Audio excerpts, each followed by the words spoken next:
back, episode 24 of the No CMO podcast. Ryan is out. Obviously, we've had this whole coronavirus situation for several months, have not done many podcasts.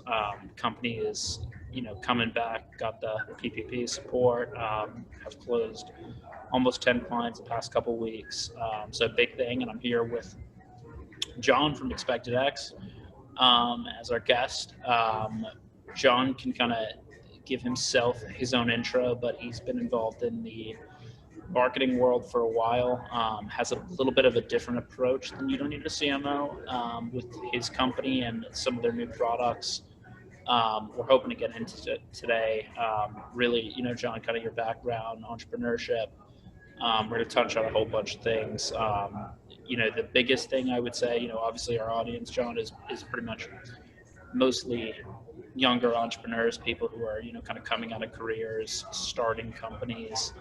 A fair bit of them are, in the process of fundraising, whether that's like a seed company or some company that's already had a, 7-figure round. Maybe they're trying to put some stuff on top of that. Obviously there's, a whole other set of issues associated with that and the current time period. But, we're hoping today to get into, some things around data, a couple different topics, and hopefully it's valuable. First, we're going to talk about, kind of your background, and at the end, we'll get into the specifics. So if anybody wants to skip ahead to the end, probably around 20 minutes in, that could work too. So, without further ado, John, if you want to kind of give yourself an intro to the audience, kind of set the stage for our conversation, that'd be great. Sure. Yeah, sure. If I only have 20 minutes, I have to warn you, if you don't cut me off, I might tend to go on and on and on. So I'll try to keep it brief as best I can. So, thanks for the intro, Chris. Like you said, my name's John Sukup.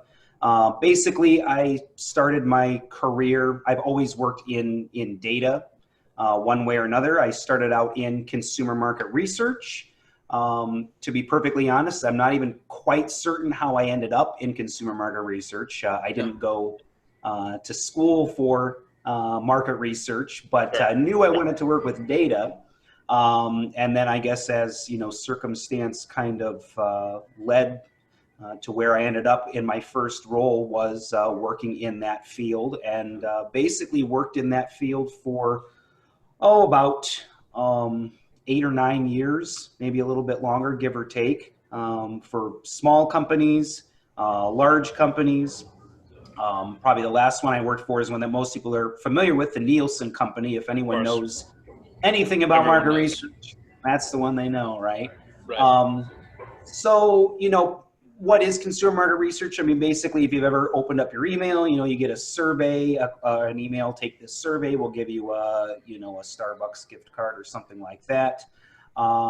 Usually when I talk to people nowadays about how I started out in consumer market research, I say, hey, do you remember, do you get surveys in your email? And then I ask, for a raise of your hand, how many of you actually take those surveys? And usually nobody raises their hands. So, so my love of data, I guess, kind of came from there. But, as I kind of went along that path of my career in consumer market research, I started to become a little disenfranchised with the industry. For, the first reason, like I told you, is lots of people just don't have the time or the effort or willingness to take online surveys unless they're, maybe like 5 minutes maximum. When I worked at Nielsen, we were doing surveys that were, 30, 40 minutes for someone to complete, and, maybe they're getting $10. So the trade-off in time was just becoming worse and worse and harder to find people to take surveys. And then, the second thing was that the data that we collected was just, was it actually valuable or usable? If you tell a survey you're planning on buying a refrigerator in the next 6 months, what's the actual likelihood that you're really going to go and buy a, a refrigerator in the next 6 months? So, so about the time I was working at Nielsen, the whole concept of big data and machine learning started to become more talked about, and it interested me because I said, a lot of the things that we're trying to accomplish with consumer surveys, we could probably do by utilizing some of these analytical techniques for just finding people online, posting reviews and talking in social media. And, effectively that information, if you know how to gather it, is free. You don't have to pay anyone for the responses that they put online for product reviews. They're out there, they Sure. give you very explicit answers. You don't have to worry about like the Hawthorne effect or acquiescence bias or anything about when people take surveys. So, I started to come up with ways to, enact and enable our company to be able to, get this information for us. And it was kind of frowned upon, and, this isn't how we do things. And, long story short, I decided to start Expected X, basically in the vein of market research that uses big data and just data analytic techniques to answer market research questions without ever having to talk to a consumer. But since then, kind of my interest in all things data has really expanded the Expected X offer beyond anything specific to consumer market research, because there's just a whole laundry list of applications for things that businesses. Exactly, yeah. There's things that big companies can do with data, and there's things that startups can do with data. And I think the way we're positioned now is to really allow startups to realize, hey, you don't have to have deep pockets or giant teams of PhDs to enable effective machine learning and data strategies within your organization. But it's an important thing to be able to have. So it's been an interesting position for us right now. So Interesting. Now with Nielsen, so it's the whole deal with surveys. It does seem like over the past maybe 10, 15 years, they've been phased out a little bit. Is that correct? Is that true? How the larger companies like Nielsen adopted these machine learning techniques and stopped some of the surveying, or kind of has there been a shift in the before we get into the startup world, obviously, has there been a shift in the general industry's thinking? I think a little bit more.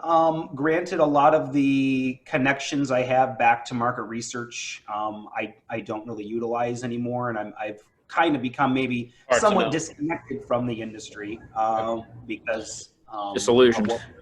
Yeah, exactly. But I think there is more of a I think there is more interest in these techniques now. So I think, if anything, maybe I was a little bit ahead of my time when working at Nielsen. And granted, Nielsen's a 100-year-old company. Literally, I believe they're 100 years old. So moving a slow-moving ship like that is a very arduous task, to say the least. But I worked for a company before Nielsen that was much smaller, based in San Francisco, although I worked in their Chicago office.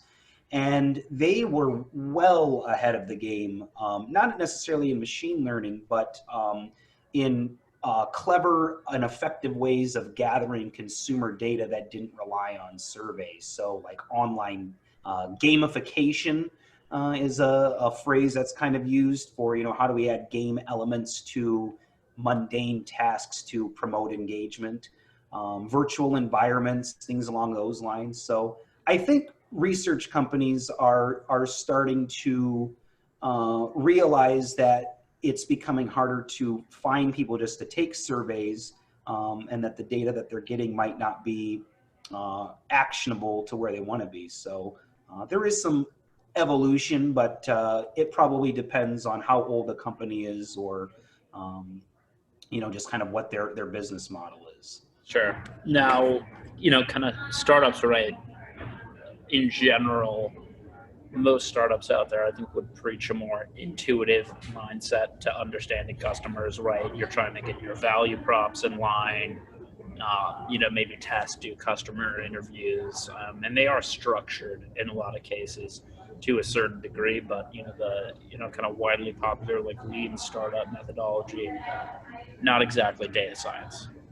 Um, is there, I guess, why do you think for some of the startups listening, CEOs, why should they be focused on looking at consumer data when they're early in their development as a company versus Right, focusing on a right. product or other sales, whatever it may be? Right, right. Well, consumer data, I think that's just one aspect of the overall data landscape. I mean, Sure. data is being generated today faster than it's been generated in the past, 5,000 to 6,000 years of humanity's existence.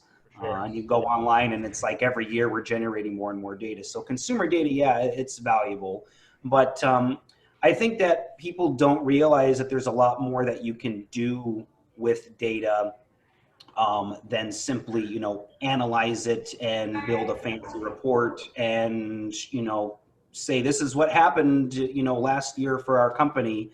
I think people need to start, and I think they are starting to realize that data kind of provides not only a window into the past to see what happened in the past, but also a way of directing future actions.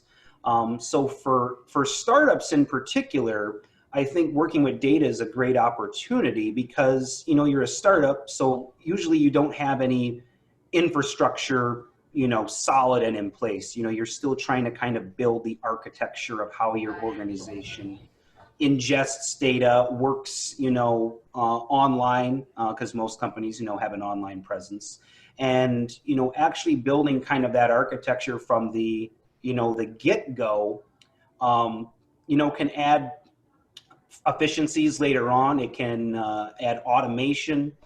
It can reduce the need for a startup to hire, people to do routine or cyclical tasks because they can automate these processes.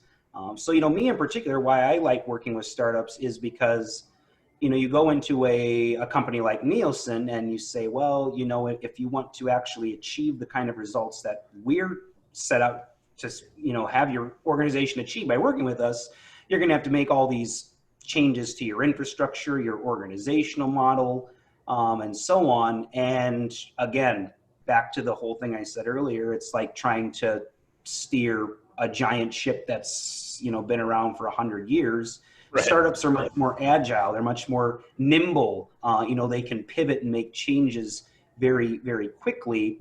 And I think that probably the most important aspect of it is, from the investment standpoint, and I'm sure we'll probably talk about that a little bit more too, but, investors are very interested nowadays in making sure that companies have a data strategy in place. How are you going to gather your data and secure your data? You don't want to be a startup that is on the news because you had a breach of security and 10 million users accounts have been hacked and all that information is in people's hands. So being able to plan from the get-go how to implement a solid strategy of working with your data is, I think, much more important for startups, so they don't have to backtrack and create ad hoc solutions that they ultimately have to tear down and rebuild, rather than start with a nice structured given plan from day one. Yeah. So, I mean, have you seen it? What particular like startup niches or kind of sub industries have you seen like adoption as far as with your current company? Yeah. So fintech. I mean, basically anything that has a kind of a technical underpinning. So financial services and healthcare are probably two of the biggest industries right now in terms of just startups. But in terms of startups that can utilize data effectively, Those are probably the two biggest ones that I'm seeing. But my perspective has always been, and I guess maybe this has got me in trouble sometimes when people say, well, who's your target market? Is that, really any startup or organization in any industry can benefit from utilizing data effectively and efficiently. So even though those are probably the two industries that I've seen a lot of growth in terms of how they utilize data and ultimately things like machine learning, or what some people call AI, Right.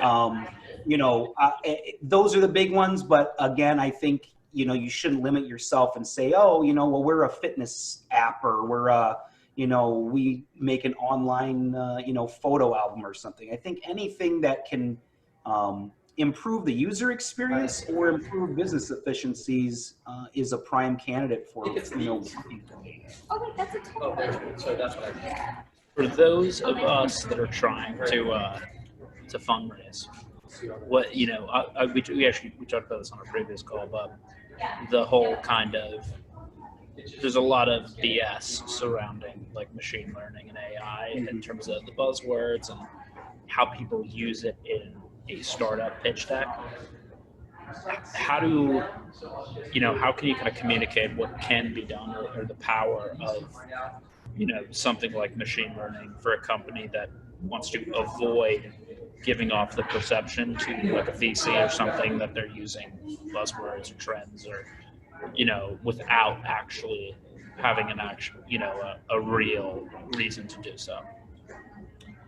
Right. I mean, that's a big that's a big issue that I think anyone in my industry deals with. Is that terms like AI, which you'll see me use my air quotes frequently here when I mention AI, is I think setting expectations from the get-go, and not try to be kind of like the snake oil salesman, so to speak. So when I do my research of competitors or other startups, the term AI gets thrown around all over the place. And to be perfectly honest, it's not everything that we do is AI. In fact, I wouldn't really think that a lot of the things that people call AI today are what I personally would call AI. So, when a startup walks into an investment pitch, I think they need to set the ground, they need to set the stage right off the bat and say, we know what machine learning is, we know what AI is and isn't. This is our plan from the ground up. So a lot of organizations that do the same thing I do, only maybe not just particularly for startups, they want to dive right into building models and building these elaborate systems for companies so they can make predictions and alleviate some of the stress on decision makers, because ultimately machine learning is trying to make decisions for humans in kind of an automated process. Right. But I think where we kind of differentiate when working with startups is that we don't try to kind of sell this elaborate, gigantic solution right off the bat, because they're not ready for it. You need to start out with the more mundane, we'll say, and maybe less interesting aspects of building a data strategy. How am I gathering data? Where is data coming from? How am I storing it? How am I securing it? How am I, using it for some very basic reports? So, implementing machine learning, although there's tools nowadays in, cloud, cloud providers like Google Cloud or AWS that abstract away a lot of the challenging elements of coding for building these types of models. Totally. It's not something that you can you start your startup and on day 2 you're immediately building these models, because you need, if you don't have good data, if you don't have good quality data, and you don't have a good infrastructure for monitoring your data, then you can build models all the live long day, and there's no guarantee that those models are going to work. And then you'll come back scratching your head and say, well, what went wrong? So, I think our position when working with startups is we're not going to try and say, oh, let's just go in and build some machine learning models, and you guys will be cutting edge so long. We'll talk to you later. We'll send you an invoice. It doesn't work that way, but unfortunately, I think a lot of organizations kind of sell it like, it's something that you can just buy and implement the next day. Interesting. I guess, kind of even totally shifting gears, and this kind of just came to my head right now. So, clearly there's a problem and a need out there. How did you actually make that shift from Nielsen to starting Expected X? What was the thought process? Yeah, I think it was more of maybe more of a personal choice. I want to say is that, I didn't really like being told that, the approaches that I kind of wanted to take were not valued or were not worthwhile.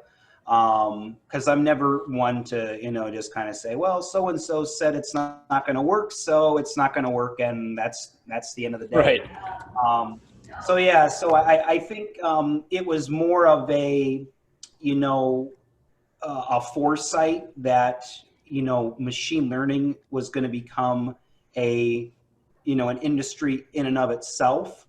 Which, it's a fairly new industry. Some people would not even call it industry. I don't even know if it has like a, not really C code or anything yet in the government.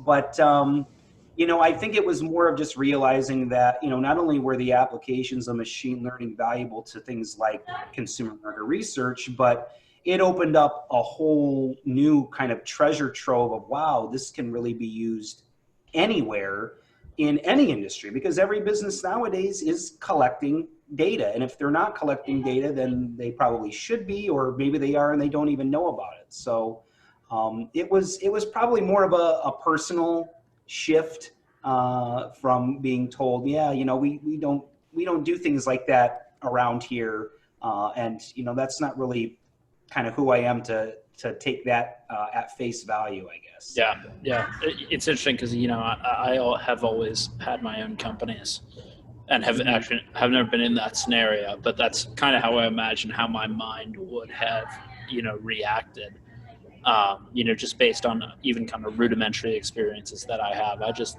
hate being told when I see an opportunity to improve something or to change the way things are done that's going to benefit the end outcome, whether that's revenue or the product or whatever it is.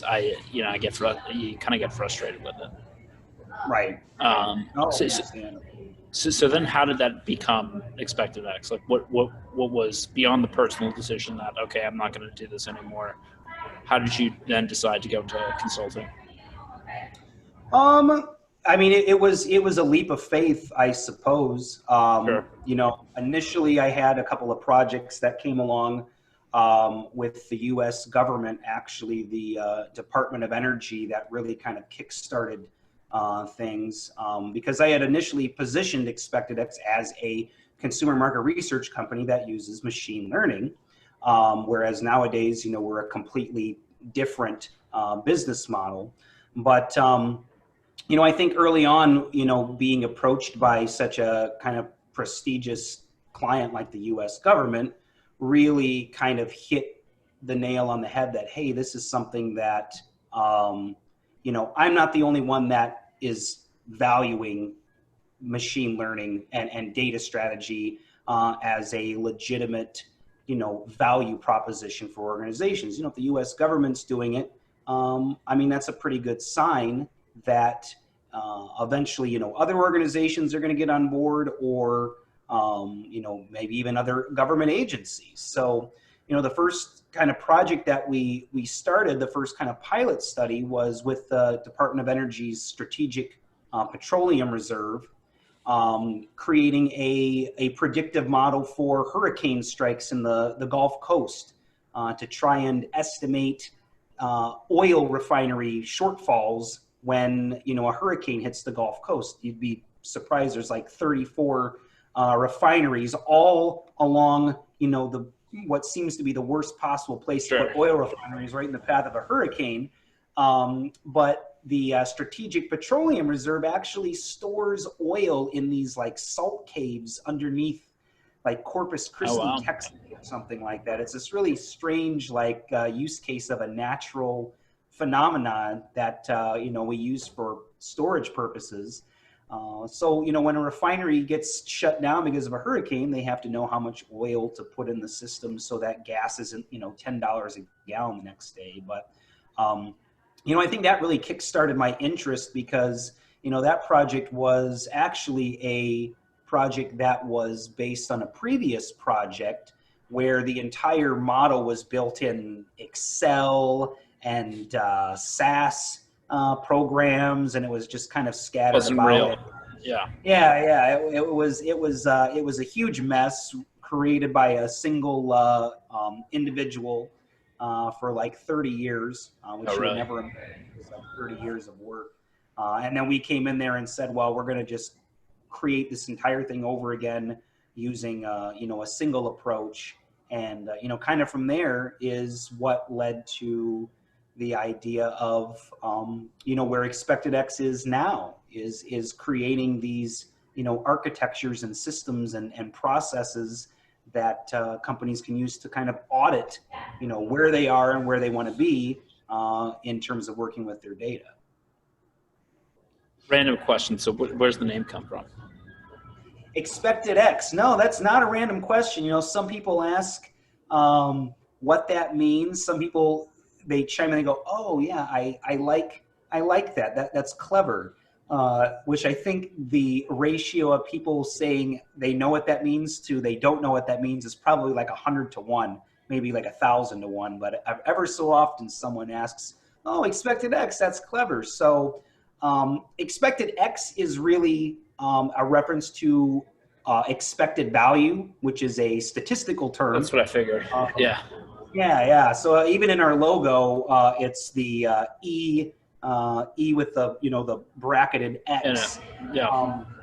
So it's a reference to expected value, which you can take it from the perspective of just a very high level, like expected value. I mean, that could be our slogan, I suppose, if you wanted it to be. But from a deeper sense, ExpectedX is really a reference to the expected value framework, which I won't go into a huge explanation of, but it's part of our model when working with companies to determine how to set predictive thresholds when building our machine learning solutions. So, a lot of organizations, again, going back into machine learning, they build some model and they say, oh, well, our model is, 90% accurate at predicting customers that are going to churn and go to a competitor.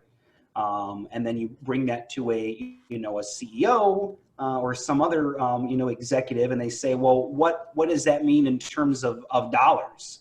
That's great. Your model is really accurate, but how much money is it going to earn my company or save my company? So ExpectedX is really like a cost benefit analysis applied to machine learning to say, hey, where do we set our thresholds at so that we're maximizing the effectiveness of our model in order to, again, generate the most savings or generate additional revenue for a company. But we could talk about that at an entire other podcast if you wanted to. Yeah. So maybe not today. Yeah, listen, I want to get into the specifics. I want to talk the specific company as I really kind of want to dive into the techniques. Why don't we take a quick break, word from the sponsor, and we'll come back, John from ExpectedX. All right, back. So we did a little change of locations here, get a little better privacy, better sound, hopefully. Got a coffee, so we're ready to kind of get back into this with John from ExpectedX.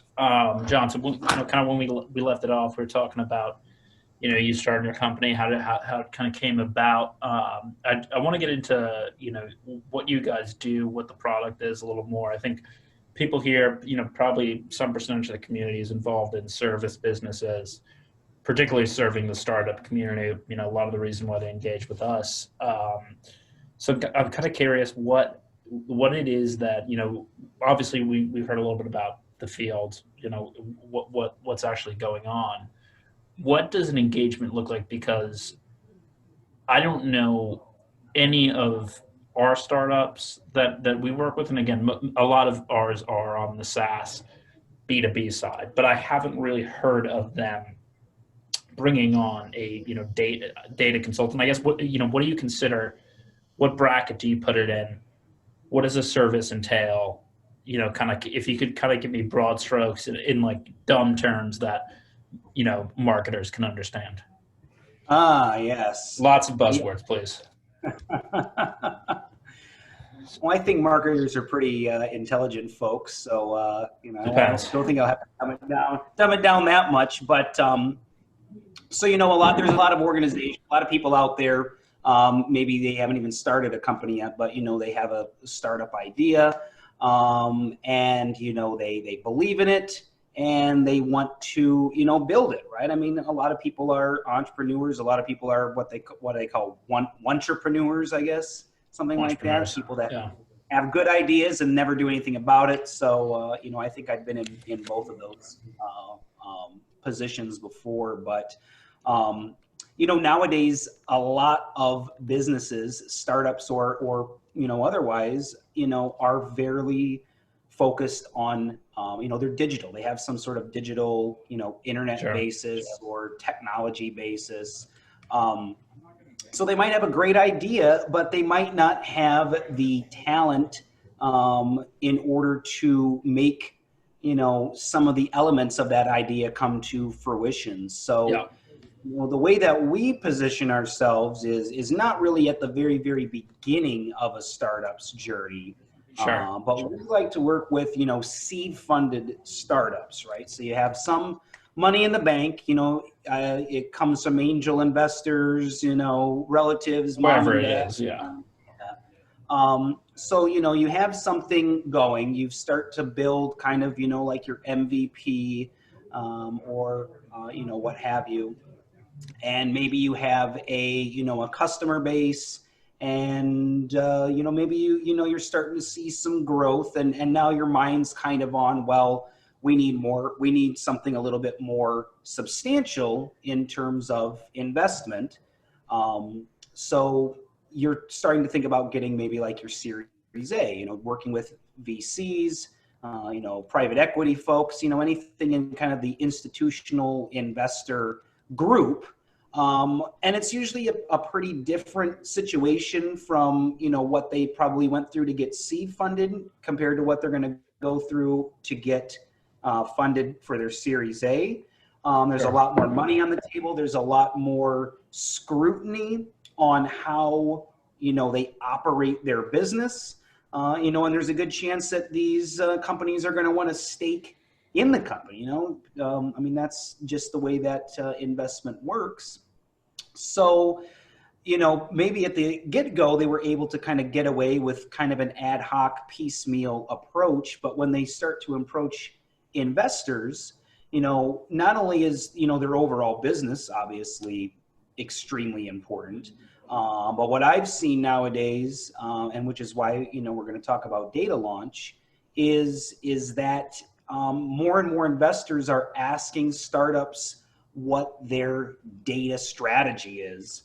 And a lot of folks, that's something that's completely in a different world for them. They're like, well, I have a company that makes this product, and we sell it on our e-commerce site. And that's all, it took me a year just to figure out how to work the e-commerce site, and, data, like I have no idea what that even means. But, the unfortunate thing that I've seen too is that if companies approach investors, and these investors are very, doing their due diligence, which Sure. they usually are at the Series A phase, they want to know, well, data is an extraordinarily valuable asset to companies nowadays. And just because you're a startup doesn't make it any less valuable. In fact, it might even be more valuable.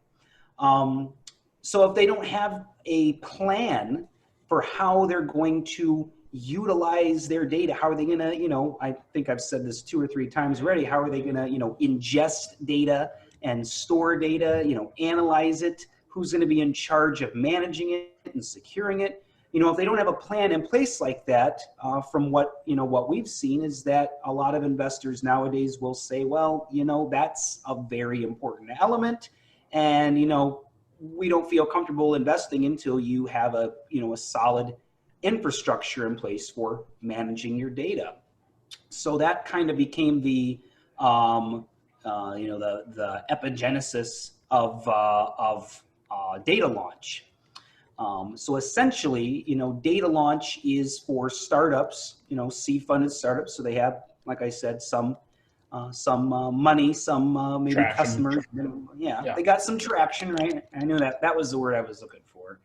So they have some traction. They have something that they, can show that there is interest in their product. But to take it to that next level, they need to start to build the actual capabilities within their organization to manage data.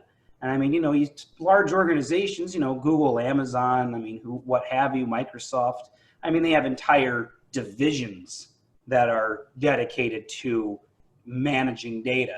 Granted, those are huge companies, but that doesn't necessarily mean that a startup is going to, not gather value in that. So, so the data launch is actually is a methodology that is proprietary or unique, specific to Expected X. It's a methodology that we've adopted from basically a group of individuals across organizations like Microsoft, Lockheed Martin, Boeing, I believe, is one, Booz Allen Hamilton. So a lot of these like tech and consulting companies over the past 20 years, 20 years, I think it is, developed a framework for managing data. And basically, without getting into too much of the weeds right now, unless we want to dive into that in a little bit, it's about 25 different process areas that organizations can use to evaluate and audit, their data capabilities and create effectively a roadmap, or what we call a wireframe, for building from where they are today into a data-driven organization. And some of these categories are like data governance, like who's in charge of the data, what are the policies we set in place. Compliance stuff, yeah. Yeah, compliance. If you're in a, like I said earlier, fintech or healthcare, those are two of the most highly regulated industries in the country. There's all these different, governing bodies, all these different standards that you have to meet in order to be in compliance. So, being able to do that from the get-go rather than to work backwards is highly important, not only for a startup to just continue on with their business, but to, again, be able to talk comfortably to investors about, what their plan is for working with their data. So we essentially create a plan over the course of several weeks, working, either on site or, virtually, I guess now, due to travel restrictions and lockdowns, which won't last forever, but work with them to essentially address a plan that covers these 25 dimensions that constitute a well-rounded and robust data strategy or data management strategy for how they can move from point A to point B and hopefully to point C. And that, that process can take, overall a couple of weeks. Implementation can take, a couple of months.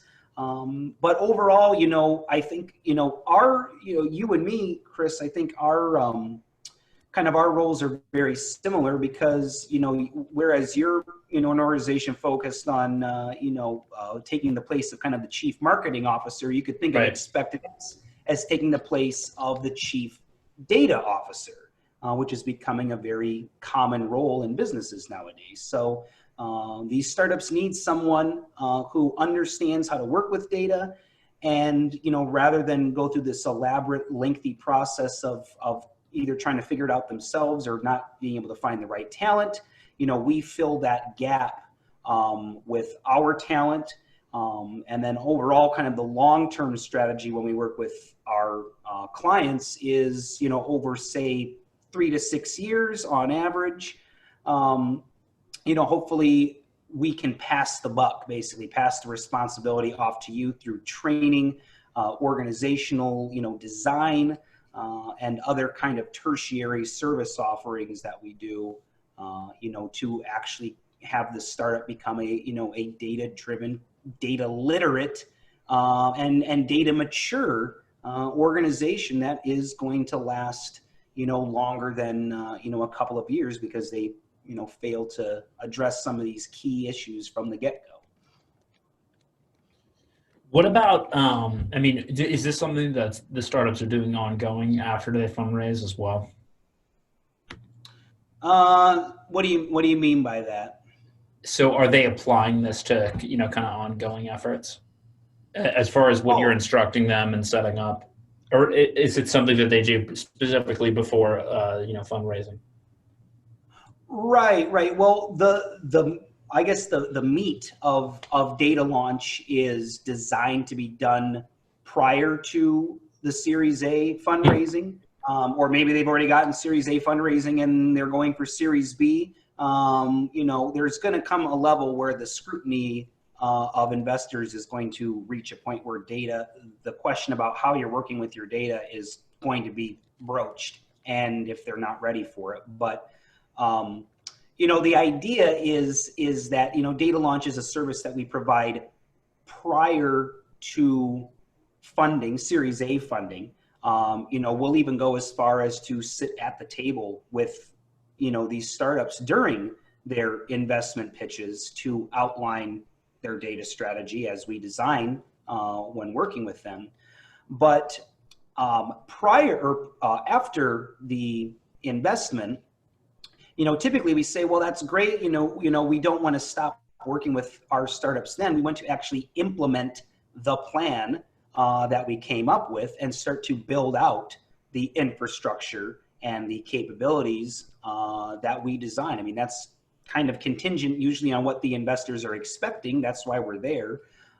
So when they have a little more funding in the bank, we come in. Our organization runs on a collective of freelance consultants, machine learning experts, data scientists, and basically we piece them together specifically for their skill sets and the client's needs, and build kind of an ad hoc data analytics, data strategy team for them that still works under the Expected X banner from the get-go. But ultimately, like I said, our goal is to pass that off. So, going back to your original question, we obviously don't have total control over this, but we don't want an organization to just, implement our recommendations, get their investment, and say, well, now that I have the money, I don't really need to work with data anymore. So, it's an ongoing relationship. But like I said earlier, ultimately our goal is to not be the long haul data experts with the startup. We want them to develop those capabilities internally, so that, we can remove ourselves and maybe be around in a, kind of just a pure consulting capacity, retainer capacity, or, nothing at all if they're confident with it. So we'll help them with all those, all those elements, like I said, organizational design, hiring, things along. So you guys have these courses as well, which is interesting because, we've done several courses. The weird thing about it is most of the companies we work with, I would say maybe 70, 80% of them don't want to implement things on their own. And one of the reasons why they're attracted to a outsourced CMO agency isn't just the expertise and the results. It's also avoiding the hassle of hiring someone.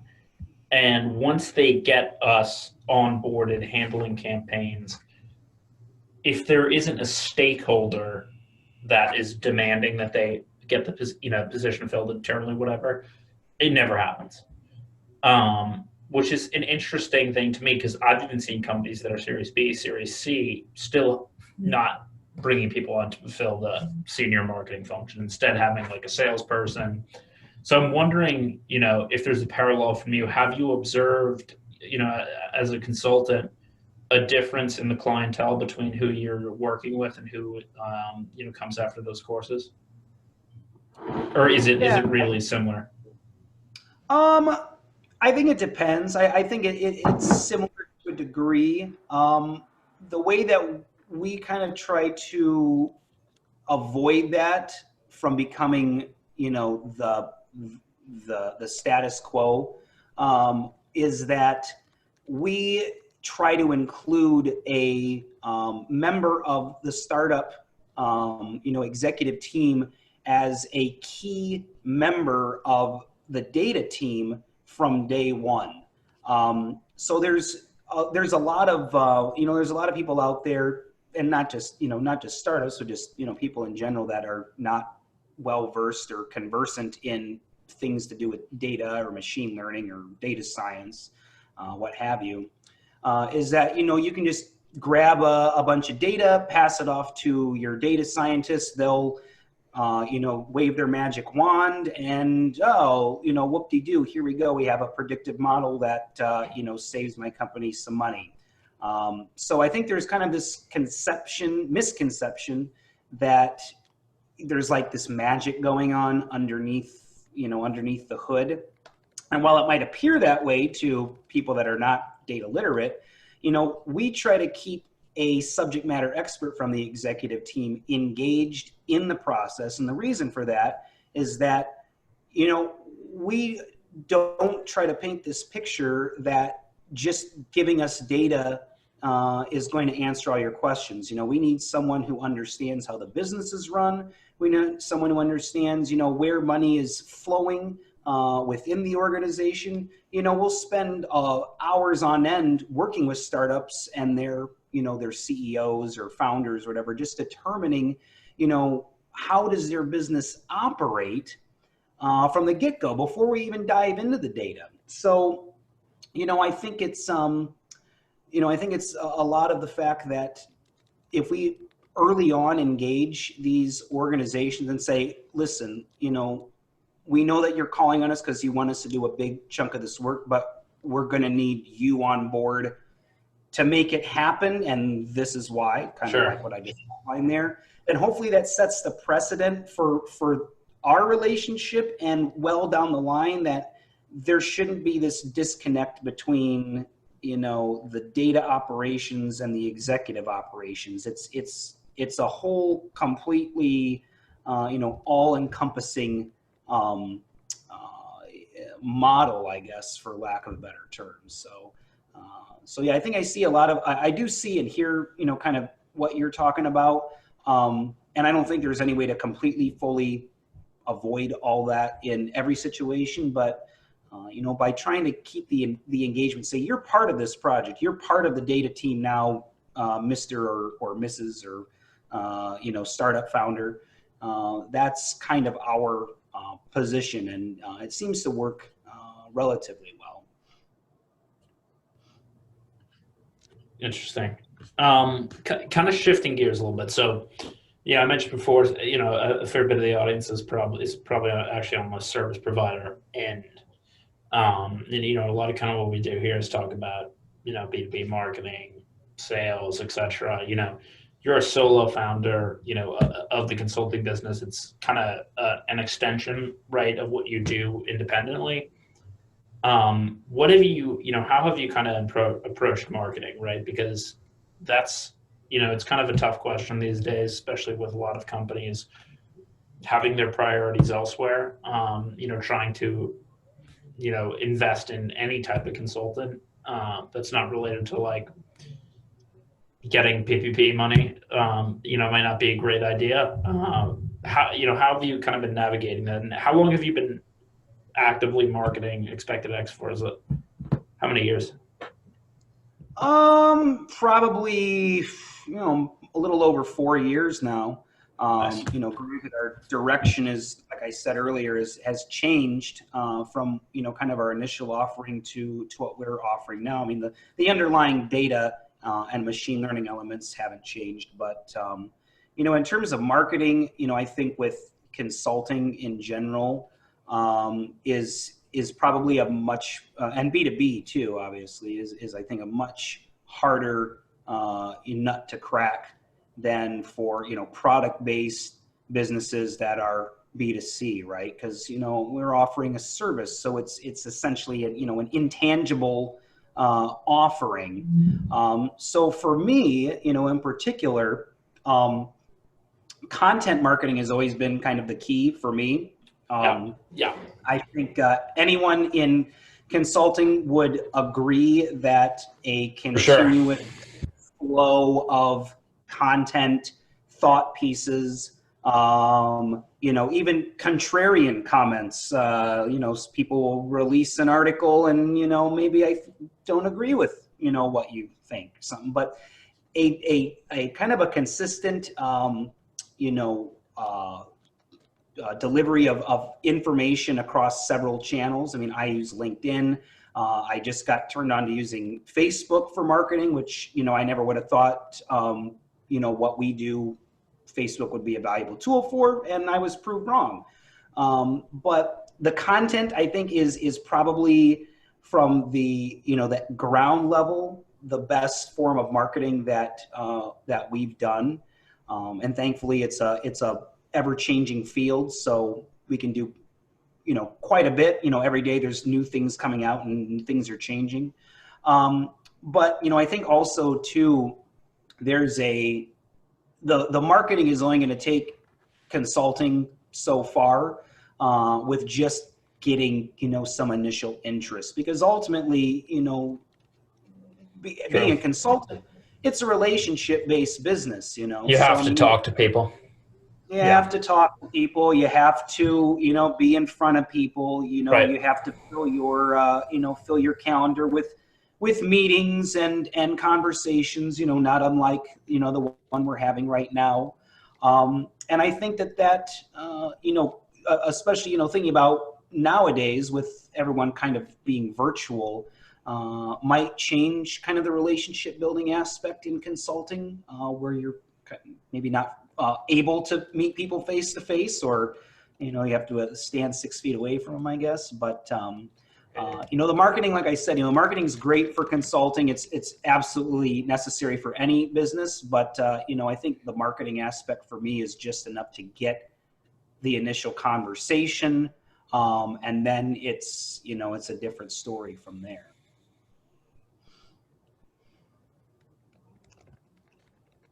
Yeah, it's interesting because, we've taken a reverse approach where we kind of started out doing a lot of content marketing. And now the way we kind of see it is as part of the relationship building, in that helps build trust, helps build accountability, people understanding your expertise.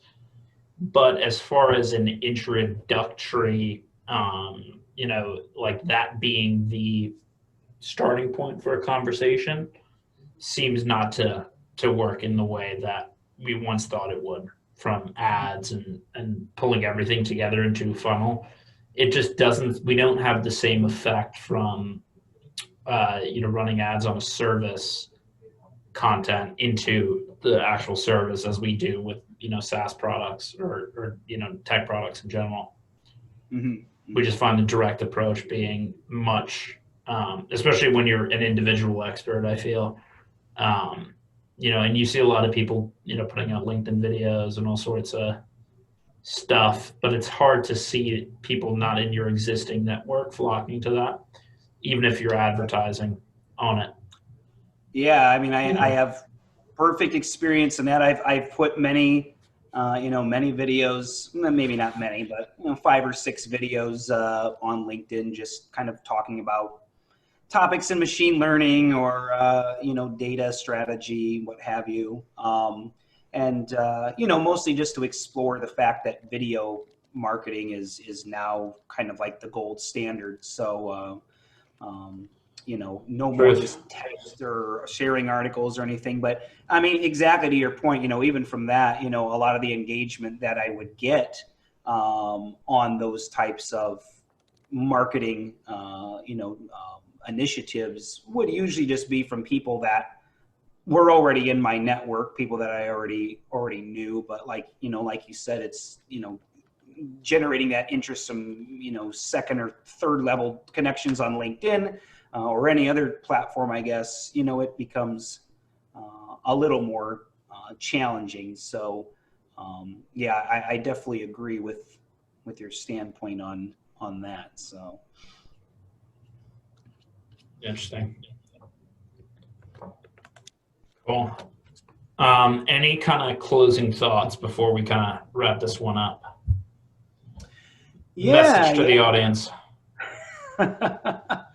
This will be the last 45 minutes of our conversation, my monologue or diatribe or whatever you want to call it.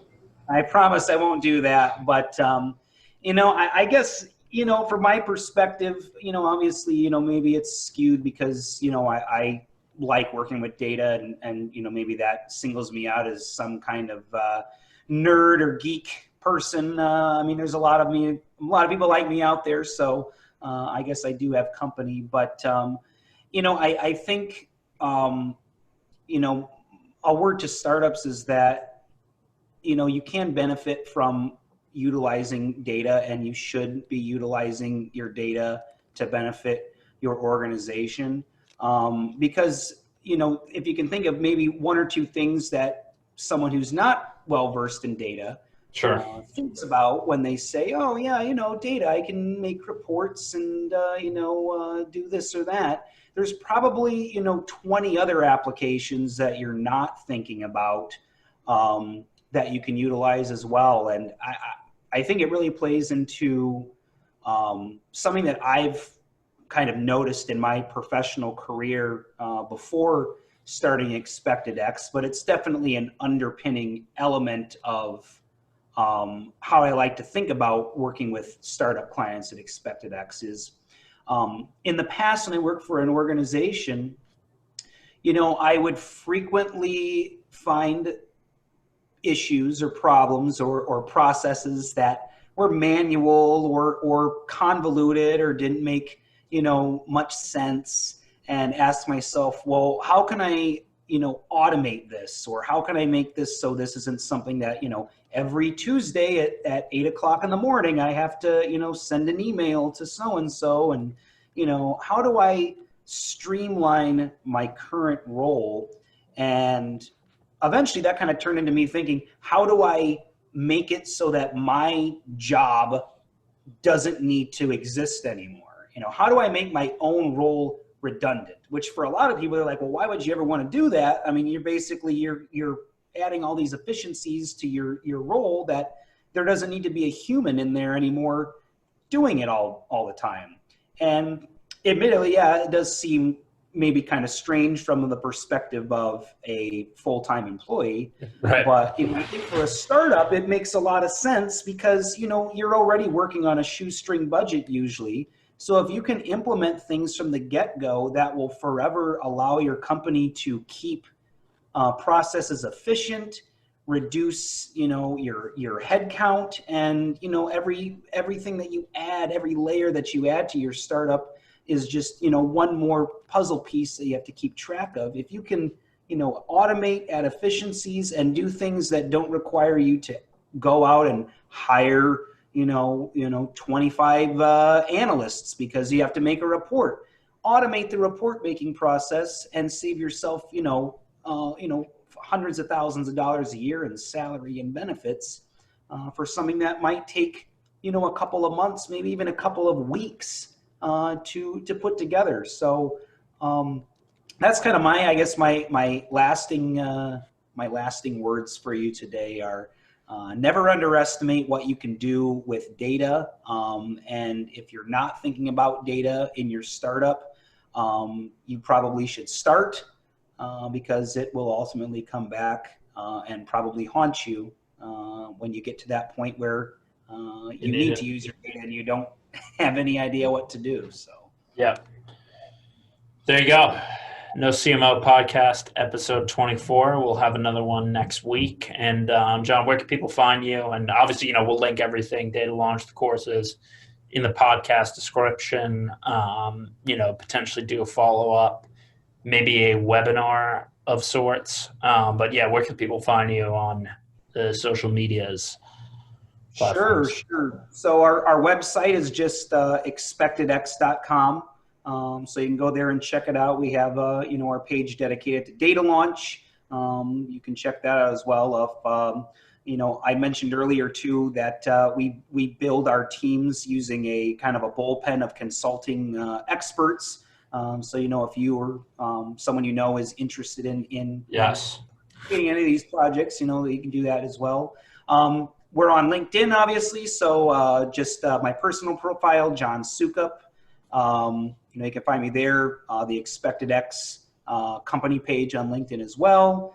Like I said, we're just starting to kind of explore Facebook, so I don't really have any information there. Yeah, it's just my personal Facebook profile for now, which it just might continue to be that. And then Twitter, Twitter is just at E as an elephant, Sukup, Sukup, III for the third. But I think you can find most of that information across LinkedIn or other channels. So perfect. You'll be able to find me. Great. So we'll link all that. We'll send it out to subscribers. And great having you. All right. Thanks a lot, Chris. Appreciate it. All right.